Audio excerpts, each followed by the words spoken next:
Hello అండి, ఈ place చూసారా ఎంత బాగుందో. ఇది లంక అండి, కృష్ణా నదికి మధ్యలో ఉండే ప్లేస్ ఇది. వాటిలోనే పొలాలు ఉంటాయి, అంటే కొంచెం దిబ్బలుగా. అలా ఉన్న ప్లేస్లో మాకు పొలాలు అయితే ఉన్నాయి. అక్కడ పొలంలో ఈరోజు పసుపు వేస్తున్నారని పొలం అయితే వచ్చాను. ఇక్కడ ఈరోజు పసుపు ఎలా వేస్తున్నారో మీకు ఈ వీడియోలో చూపించబోతున్నాను. వెల్కమ్ బ్యాక్ శ్రీ నవీన మేకింగ్. మీరు ఫస్ట్ టైం నా వీడియో చూస్తున్నట్లయితే ప్లీజ్ సబ్స్క్రైబ్ చేసుకోండి. ఇలాంటి వీడియోలు మరెన్నో చూడగలుగుతారు. ఇవేనండి విత్తనానికి వాడే పసుపు కొమ్ములు. మనం ఇంట్లో రెగ్యులర్గా పసుపు యూజ్ చేసేది. పసుపు పండిన తర్వాత వాటిని ఉడకబెట్టి ఎండబెట్టి ఆ తర్వాత మిల్లాడిచ్చాక మనకి పసుపుని మనం ఇంట్లో రెగ్యులర్గా యూజ్ చేసే వంటల్లో అయితే వాడుతూ ఉంటాము. కానీ విత్తనానికి యూజ్ చేసేటప్పుడు మాత్రం పసుపుని ఇలా కొమ్ముల్ని ఉడకబెట్టకుండా వీటిని విత్తనానికి తీసేసి సపరేట్గా పక్కన పెట్టి ఉంచుతారు. అవి కొంచెం మొలక వస్తాయి ఈ 2 months గ్యాప్లో. ఇలా పైర్లు స్టార్ట్ అవ్వగానే మాకు ఫస్ట్ అయితే ఇలా పసుపు కొమ్ములు తీసుకువెళ్ళి పసుపు వేసేటప్పుడు వాటిని పూజ చేసి ఆ తర్వాత అయితే పసుపు వేయడం అయితే స్టార్ట్ చేస్తారు. ఈరోజు పసుపు వేయడానికి వచ్చిన ముఠా వాళ్ళందరికి కూడా ఈరోజు పులిహార అయితే కలుపుతున్నాము. ఇక్కడ పులిహార అంతా కలిపి పొలం తీసుకెళ్ళి అక్కడ అందరికీ కూడా కొంచెం కొంచెం పెడుతూ వాళ్ళు ఆల్రెడీ ఫుడ్ తెచ్చుకుంటారు. కానీ మనం కూడా ఇంటి దగ్గర నుంచి ఇలాంటి ఒక ఐటెం అయితే తప్పకుండా వండుకొని వెళ్ళి అక్కడైతే అందరికీ పెడుతూ ఉంటారు. వీళ్ళే కాకుండా మగవాళ్ళకి వేరే సపరేట్గా పనులు అయితే అప్పచెప్తారు. అంటే నాగలికి కానీ ఇంకా పారతో మళ్ళీ చేయటం అలాంటివన్నీ పనులు కూడా ఉంటాయి. వాళ్ళందరికి కూడా సరిపడినంత పులిహార, కొంతమంది పలావు, అలాగే కొన్ని రెసిపీస్ ఏవైనా చేసుకొని పొలం తీసుకెళ్తూ ఉంటారు. మార్నింగ్ 6:30 కల్లా అంతా ప్రిపేర్ చేసుకొని ముఠా వాళ్ళతో కలిసి ట్రాక్టర్ మీద ఇలాగ పసుపు కొమ్ములు అలాగే మేమందరం కలిసి అయితే బయలుదేరాము. ఇదేనండి లంక ప్రాంతము. విజయవాడ ప్రకాశం బ్యారేజ్ దగ్గర వదిలిన నీళ్ళన్నీ కూడా ఈ కృష్ణానది పరివాహంలోనే ప్రవహిస్తూ అలాగే హంసల్ దీవి వరకు వెళ్ళి అక్కడ నుంచి సముద్రంలో అయితే కలుస్తూ ఉంటాయి. ఇక్కడ ఉన్న ప్లేసుల్లోనే అక్కడక్కడ దిబ్బలుగా ఉన్న ప్లేసుల్ని పొలాలుగా చేసుకుని ఈ పొలాలని లంక భూములు అలాగే వీటికి కొన్ని పేర్లు అయితే పెడతారు. దిబ్బల లెక్కన, లంకల లెక్కన, అంటే తుమ్మల దిబ్బ, పిల్లివాళ్ళ లంక, ఇలాంటి చిన్న చిన్న పేర్లతో పిలుస్తూ ఉంటారు. ఈ ప్లేస్లో ఉన్న పొలాల్లో ఇప్పుడు ఎక్కువగా పసుపు అలాగే చెరుకు, అరట్లు, కంద ఇలాంటివన్నీ కూడా ఎక్కువగా పండిస్తారు. ఈ కృష్ణానది లంక ప్రాంతానికి ఒక పక్కనేమో కృష్ణా జిల్లాను, మరొక పక్కనేమో గుంటూరు జిల్లాగా చీలుతుంది. ఇలా ఒక జిల్లాలోంచి మరొక జిల్లాకు వెళ్ళాలంటే రోడ్డు మార్గం అయితే మాకు మధ్యలో అయితే ఉండదు. చుట్టూ ప్రకాశం బ్యారేజ్ అంటే విజయవాడ వరకు వెళ్ళాలి, లేదా అవినిగడ్డ వరకు చివరికి వెళ్తే కానీ అక్కడ ఒక పెద్ద బ్రిడ్జ్ అయితే ఉంటుంది. అలా చుట్టూ తిరిగి వెళ్ళడానికి ఎక్కువ సమయం అయితే పడుతుంది. అంటే మా ఊరు ఇప్పుడు ఎగ్జాంపుల్గా చెప్పాలంటే మాది బద్దెర్రాజపాలెం, మాకు ఆపోజిట్ సైడ్లో ఉంది కొల్లుపర. ఈ ప్లేస్కి వెళ్ళటానికి మాకు ఏట్లో నుంచి అయితే జస్ట్ ఒక 1/2 గంటలో అయితే వెళ్ళిపోగలుగుతాము. అదే విజయవాడ నుంచి అయితే ఇంకా ఎక్కువ సమయం అయితే పడుతుంది. అలాగే ఏట్లోంచి వెళ్ళాలంటే కూడా కృష్ణానది దగ్గర కనుక వాటర్ రిలీజ్ చేయకపోతే ఇలా వెహికల్స్ ద్వారా కూడా మేము వెళ్ళిపోవచ్చు. అదే అక్కడ వాటర్ కనుక రిలీజ్ చేస్తే ఇది కృష్ణానది అంతా వాటర్తో ఉంటుంది కాబట్టి అప్పుడు చిన్న చిన్న పడవల వైజ్గా ఈ పక్క ఒడ్డు నుండి ఆ పక్క ఒడ్డుకి అయితే వెళ్తూ ఉంటాము. ఇప్పుడు ఇసుకతో కూడిన ఈ ప్లేస్ అంతా కూడా ఏరుగా పిలుస్తారు. ఇలా ఇప్పుడు 2 ఏర్లను అయితే దాటి వచ్చాము. ఇంతకన్నా కూడా ఇంకొంచెం ముందుకు వెళ్తే పెద్ద ఏరు వస్తుంది, దాన్ని కొల్లిపర ఏరుగా పిలుస్తారు. అది కూడా దాటుకొని వెళ్తే ఆ పక్కకైతే వెళ్ళిపోవచ్చు. ఇప్పుడు ఇంకా మేమందరం కూడా పసుపు వేసే పొలానికి అయితే వచ్చాము. ఈ పసుపు ఆల్రెడీ వేయడానికన్నా ముందు ట్రాక్టర్తో బోధులు అయితే వేసుంటాయి.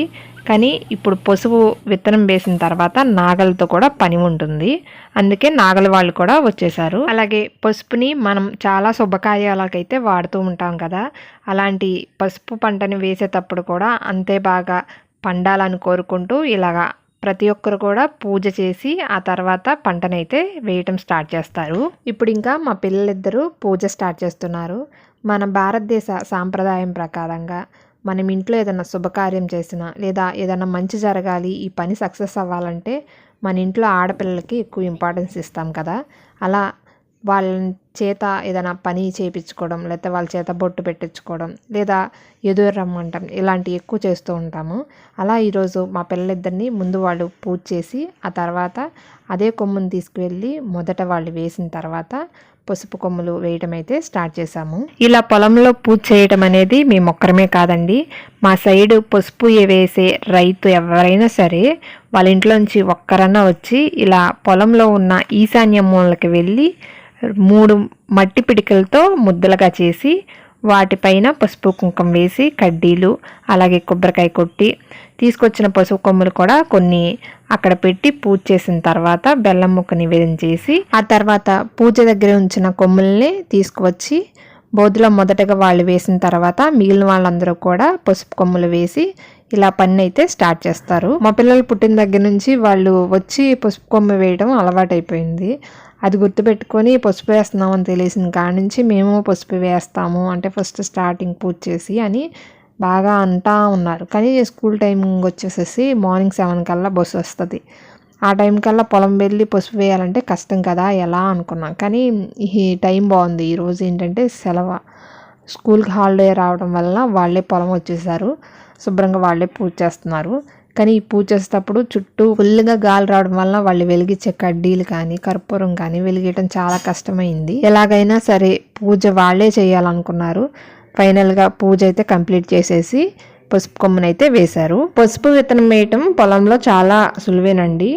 పసుపు కొమ్ము ఇప్పుడు కూడా ఇలా బారుగా ఉంటుంది కదా, ఇలా ఒక్కొక్కటి కూడా జస్ట్ కొంచెం గ్యాప్లో నిలువుగా పెడుతూ బోధులో నడుస్తూ ఉండాలి. కాకపోతే ఇక్కడ మా పిల్లలు స్టార్టింగ్ ఇలా వెనక్కి వెళ్ళారు, కానీ వేసేటప్పుడు వేసుకుంటూ దాని మీద నుండి వెళ్తూ ఉండాలి. పిల్లలు కూడా ఒక లైన్ మేమే వేస్తామన్నారు, అందుకే చెరొక లైన్ ఇచ్చాము.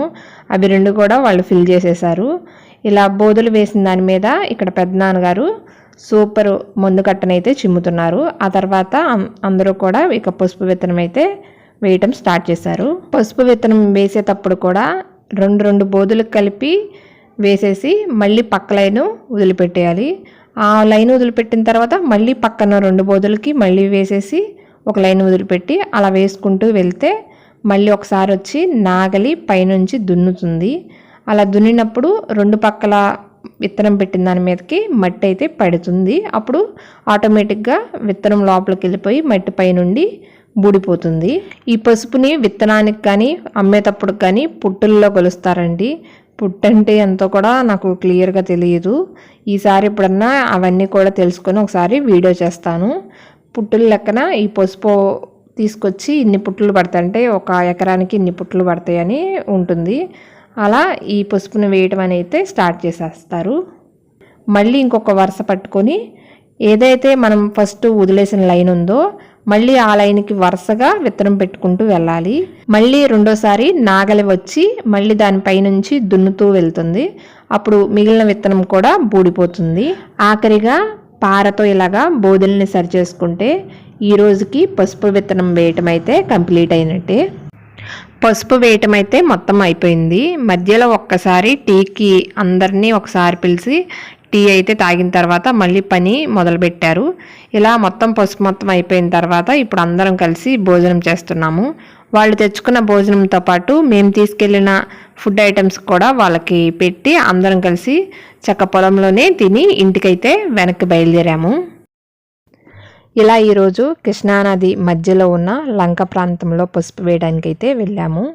మీరు కూడా ఈ వీడియో ద్వారా పసుపు పంట ఎలా వేస్తున్నారో చూశారు కదా.